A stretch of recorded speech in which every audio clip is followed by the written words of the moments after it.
What's going on, guys? Hope you're having an absolutely fantastic day. So in this video, we're going to be talking about the whole USDC depegging situation, right? So I think by now you probably heard of this SVB and USDC and all these bank collapse and bank run situation. But I really want to dive in deep to this USDC situation, and then I'll give you some ways that are actionable and you can potentially profit from it, right? So of course, none of this is financial advice. This is just my opinion, and do your own research, right? As always. So we can see that USDC is trading at 96 cents on BYBIT.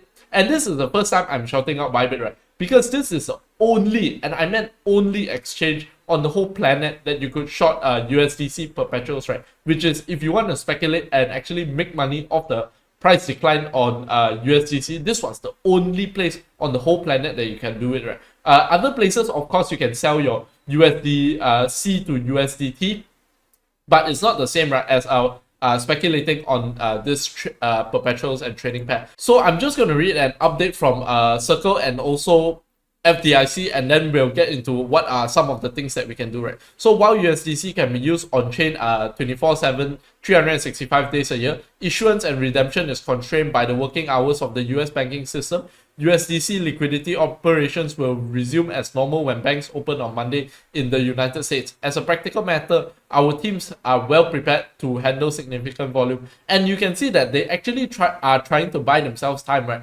Because if Circle didn't do this, I think they would have collapsed by now, right? Not gonna lie. Because on Saturday, which is yesterday, Coinbase actually barred the bridging of USDC to USD, right? Because if you know anything about Coinbase, you know that you can go to them with one USDC. Basically, if you give them one USDC, they'll give you $1, right? Because Coinbase is a huge partner with Circle, right? So it's our hope that they'll find a solution. This is regarding the SVB situation, which I'm not going to get into, right? Because my past video has already talked about it. So USDC is 100% collateralized with a combination of cash and US treasuries, right? So USDC is currently collateralized 77% with US Treasury bills and three-month or less maturation. This is not the same situation as the Silicon Valley Bank situation where they went into like 3.6 year average duration bonds, right? So that is considered already long-term bonds, right? So they were basically and this is one of the cardinal sins, right? They were basically borrowing short and lending long, right? So this is nothing to do with longing or shorting equities. Basically, it's borrowing money for short duration and lending it out for a long duration, right? And you can get in a lot of trouble with this, right? And 23% of Circle's reserves are basically cash held at a variety of institutions, right? Which SVB is only one. So reserves are held in custody by BNY Mellon. And also active liquidity and asset management is managed by BlackRock, right? So you can see that they have a lot of big partners, right? So the 23% is 9.7 billion in cash. Last week, we took action to reduce bank risk and deposited 5.4 billion with BNY Mellon, right? So can you really reduce bank risk? Who knows if BNY Mellon can go under or have liquidity issues as well, right? So they are taking a bit of a risk there. So 3.3 billion of USDC's cash reserves remain with SVB. Right? So you can see that actually, I think they are very sure that BNY Mellon isn't going under because actually this is all their cash, right? If you take a look, 9.7 minus 5.4 equals 3.3, right? So this is actually all their cash, right? So 3.3 billion of their cash with SVB has not been settled as of close on Business Friday. So 1 billion of the USDC reserves is held with customer banks. Customers bank. This is also a bank, right? So settlement accounts for USDC with Signature Bank, right? So I think you have to take a look at all these banks, and if they collapse, obviously there will be material effect on USDC, right? So what a wild time we're talking about, like banks collapsing and all, right? And last thing is USDC has zero exposure to Silvergate, which we know actually nobody had any exposure to Silvergate because they are paying their depositors out in full, right? So that was very good of them. So this is a press release from the FDIC, which is the company that took over SVB, right, which is Silicon Valley Bank. And FDIC is basically a government insurance company which will take over all these banks when they fail, right? Same thing happened in 2008. So all insured depositors will have full access to their insured deposits no later than Monday morning, right? So actually, people always shit on governments for being not so quick, but you can see they did it within one weekend, right? So that is pretty impressive, right? The FDIC will pay uninsured deposit and advance dividend within the next week. So uninsured depositors will receive a receivership certificate for the remaining amount of their uninsured funds as the FDIC sells assets of Silicon Valley Bank. Future dividend payments will be made to uninsured depositors, right? And this advanced dividends, I think it's going to be 50%. That's what I'm hearing, because a lot of the big VCs and their partners have been hearing this as well, right? And they've been tweeting about it. Silicon Valley Bank had 17 branches in California and Massachusetts. The main office and all branches of Silicon Valley Bank will reopen on Monday, so quite efficient. So March 13, 2023, the DINB will maintain Silicon Valley Bank normal operation hours, right? So basically, FDIC stepped in, everything is going as normal, right? And the FDIC will ensure basically customers have continued access to their insured funds, right? This is very important because this is protecting the little guy. Basically, the insured funds will be settled 100%, right? Because FDIC basically guaranteed that insured fund, right? But the uninsured portion, which is anything above 250,000, is no bueno, right? Because basically the FDIC are going to take their time on that, right? So you can see that Silicon Valley Bank had 209 billion in total assets and 175 billion in total deposits, and FDIC will retain all the assets from Silicon Valley Bank for later disposition. Loan customers should continue to make their payments as usual. So if all goes well, actually this will be a completely normal situation, and basically all the customers will be made whole, the small ones anyways, and most of the money will actually be there, right? Because when a bank collapses, this 200 million doesn't go poof into thin air, right? Basically, this 200 million, there are some unrealized losses inside. I think it's about 10% to 20% is unrealized losses. So maybe you lose, out of the 209 billion, you lose around 50 billion. Sorry, that's 25%. You lose maybe 20 billion at max, right?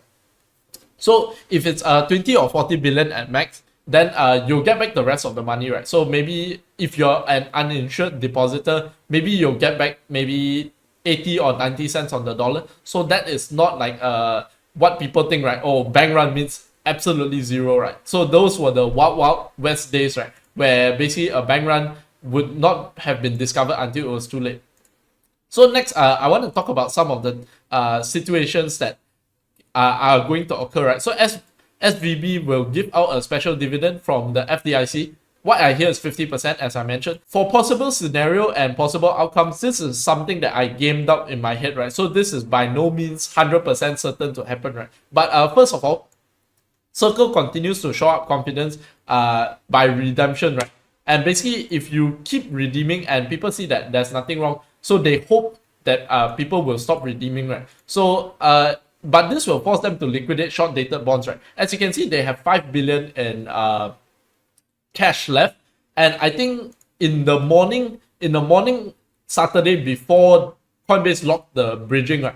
Actually, they had outflow of 1 to 2 billion, right? Just in the morning, right? So I think if the panic continues to spread, if there is contagion in the system for the traditional banking sector, we definitely will see them liquidate and these short-dated bonds and basically lock in the losses, right? Potentially going bankrupt. But how substantial the losses depends on the duration they're carrying, right? And as you can see, they have been carrying very short duration treasuries, right? So maybe they're all right? Because obviously interest rates went down after this whole SVB situation. So USDC, the second scenario is USDC repegs and Circle is completely fine since interest rates have moved down rapidly in the past few days, right? So this is something I mentioned. And third, SVB gets bailed out before Monday open, right? And that is quite a possible scenario. So things to look out for is USDC to repeg or collapse, right? And potential ways to profit. So I think this is the juicy part that everybody is waiting for, right? So short USDC, obviously be careful with too much leverage because market manipulation can wipe you out, right? And I just want to show you something that I really thought of yesterday night, right? Because you can see that obviously if you short USDC at $1, right, your risk to reward is incredibly good, right? Maybe potentially you can eat up the whole $1, right? So if they continue redeeming and act like everything's fine, and everything may well be fine if not everyone redeems, right? But if everyone redeems and they have to either get the deposits and withdrawals, or the second thing is they take a lot of losses on the treasuries that they are holding, and they don't actually have the money to pay out, right? Then this will be a big situation where USDC has the potential to go to zero, right? Because everyone that is holding USDC, they will be rushing out to not be the last one, because essentially if you're the last one, that is a good old-fashioned bank run, right? The last one to get to the bank, there's no money left for you, so you get 0 cents on the dollar, right? So the current situation with SVB Bank is they basically distribute out evenly the losses to everyone, right? If you're going back to the traditional bank run, right, everyone that is first and early will get $1, $1, until eventually there's nothing left in the coffers, and then the last person will just get $0, right? So I think this situation is a very duration-based situation, right? Because if it's in the next 2 weeks, Circle can survive this, I think they're completely fine, right? Because some of the treasuries will roll off, they can get maybe emergency funding from somewhere else. But if they cannot survive in the next, I would say 5 days, right? So there is a very duration sensitive kind of play here, right? Then obviously the risk to reward can be something like 0 to maybe 100 or something like that, right? Which is infinity, right? Because you see that if you short at $1, so technically speaking, $1 is the ceiling, right? Because no one else will pay more than $1 for $1, right? And this is the part where I say don't use excessive leverage, right? Because market manipulation can wipe you out. So obviously, if I show you this chart, then you know what I'm talking about, right? Because if there is market manipulation like this, I think you get wiped out, right? Especially those people using, let's say, 50x leverage at 1.02, you get wiped out, right? So that's what I mean by don't use too excessive leverage, right? So if you're enjoying the video so far, do help me smash up the like button, hit subscribe, and also hit the bell button and press on all, right? So this will really help out the channel. And also watch till the end, right? Because obviously you don't want to miss any important information. So then you're probably wondering, like, who uses 50x leverage to trade, right? And first of all, I know there are some people out there that do it. But second of all, if it's a risk reward such as this, right, technically using 50x leverage is a smart thing to do, right? Because you know that the price ceiling is 1 and you are at 1, right? So that is the situation that I'm looking out for, right? If USDC recovers to its peg, and I think that's very likely because as soon as market opens, Circle will start to redeem, right? And if Circle redeems, confidence will basically step back in the market. But the thing is, even if they are redeeming, can these startups think like, oh, I just went through a really scary situation, there are banks collapsing left and right, maybe I want to change my funds into another form or bank with another partner or something like that.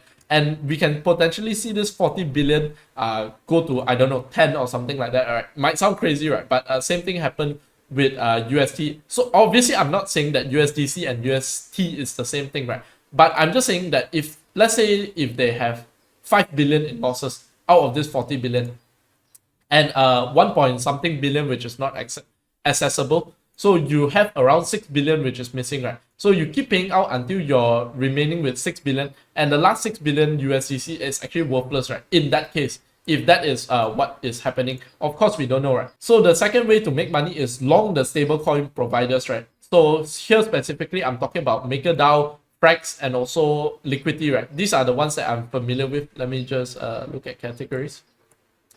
So I highly don't think you should be longing MakerDAO, right? Because MakerDAO actually has a 50% USDC inside their treasury, right? So you can also long this True, but I think True and True USD is not related, right? So Frax, the stability is not that good. So my go-to would be actually Liquidity, right? Because actually Liquidity has been holding up very, very well in this whole market turmoil and in past market turmoil, right? And if you take a look at the Liquidity market cap, is actually only like 200 million. So I think there is a lot of upside, while Maker is like, I think maybe 500 million or even $1 billion, right? So that's the most upside risk to reward for me personally. That would be where I would place my money. And also I've been doing due diligence on liquidity since a long time ago, right? So I really know what they're doing, right? So put options on some regional bank. This is also a very possible way to make a lot of money, right? Because some banks will collapse, right? I think there will be more banks that will collapse that you'll see in the news unless they step in to save SVB, and that will cause even more moral hazard. And I don't know what's up with me. I can't talk today. That will cause even more moral hazard and also more issues like this in the future, right? But this is too complicated for my pay grade. Something I'm looking at is actually shorting some Swedish banks, right? Because from what I hear, Swedish banks actually have their mortgages because they don't have fixed rate mortgage like the US, right? So obviously some people in Europe might not be able to pay their mortgages and all that, right? So that is a situation that I'm looking into, right? But I haven't done all my homework, so I'm not going to share with you here, right? So no leverage longs if you're going long anything, right? So because a lot of startups may have their stables in USDC, right? And they might have been selling yesterday, they might be selling tomorrow, they might think USDC is going to come back, so they are not going to sell. So you don't want to be the one to find out that, oh, you know, my startup had basically 90% of their reserves in USDC, and the last few billion of USDC is worthless, and they are the one holding the last few billion of USDC, right? Because if this is the route that they're going, and I think that's very possible, right? Because they have already said we're going to redeem 1-to-1 no matter what's the price. You give us 1 USDC, we'll give you $1. So that in itself makes me think that this is the most likely outcome, right? And another thing that I want to say, right, is that there is a lot of room for error and maneuverability, right, for Circle, right? Because imagine if this USDC drops to 50 cents, right?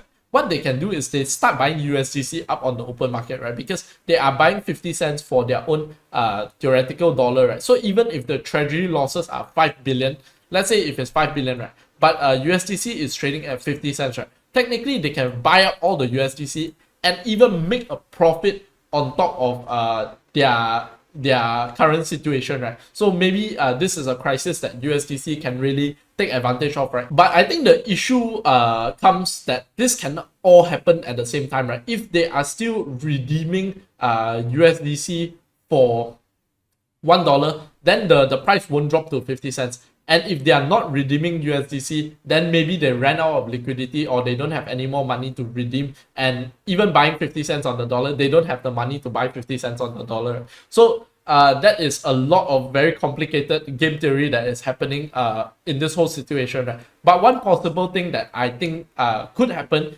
is basically they bar the deposits and withdrawals, and then USDC will go on a free fall, right? And they can actually buy up a lot of USDC on the cheap, right? Because if they bar deposits and withdrawals, I guarantee you USDC is going to be 50 cents or something like that in the snap of fingers. And basically what they can do is they can use up that time to buy up USDC, and then they announce that, oh, we now have the liquidity, so we can allow you to withdraw again, right? And then it'll go up back to $1, and basically they made a lot of money just doing that. But that is borderline market manipulation, and I think the Circle team won't do this, right? Because they seem to be very credible people, are very regulated, very straight on people that do things that accordance with the law and all that, right?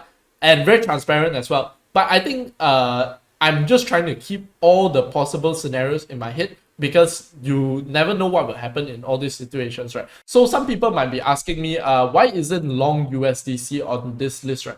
And first of all, I wouldn't leverage long USDC, right? Even if it went to 10 cents, because you don't know how low it can go, right? So market volatility can also really affect this, right? And I see that the upside is only 3 cents, where else the downside is actually this going to 0, right? And if everybody did this, I think someone will be left holding the bag, right? Because imagine if it's 97 cents now. So tomorrow, let's say it's the bridge opens back and people are redeeming, okay, $1 for $1, right? If you are redeeming directly from the bridge, that's very okay, right? But imagine if on Binance, okay, only trades at 98 cents, and you think, okay, let me wait for a while, I want to make my 2 cents extra profit, right? And suddenly they get withdrawals, right? Straight away, this USDC can be down 50%, right? And I don't think people that go for this kind of risk reward will be willing to stomach this kind of drawdown, right? Because I think it's very, very sad if you are just thinking that, okay, I just want to make 3 cents,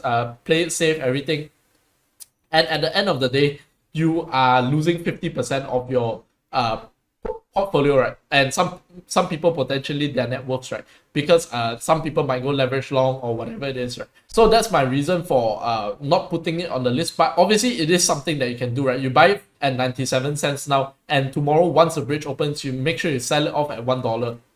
So yeah, that's about all I wanted to share today. If you did enjoy the video, do help me smash up the like button, hit subscribe, and also hit the bell button. With that being said, have a fantastic day ahead, and peace out.